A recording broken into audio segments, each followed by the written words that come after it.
छोटका वाला है जो आको ना प्राइमरी में तो हम लोग समझ में आया लेकिन पढ़वा लोग ना क्या समझला गोली खेल क्या बोल एक का बात समझा लूंगा पढ़ल बहुत जरूरी है। हां का गोली खेल के आइए कोई बना गोली खेल के का बनी आयुष का वाला आयुष अच्छा आज हाँ ठीक है बड़ी गोली बताओ चल बाबू इतनी जान गई रे तुम बहुत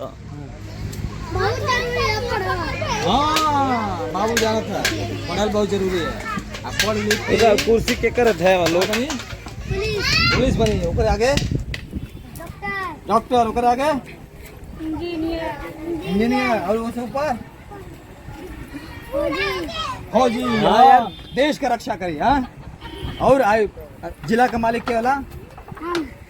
तो अब तू जब कैसे पढ़वा लिखवा तो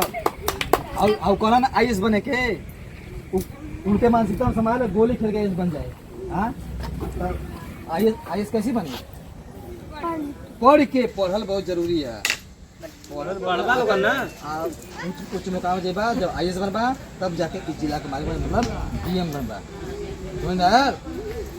पूरा मेहनत से पूरी ईमानदारी के साथ शिक्षा के ग्रहण करा।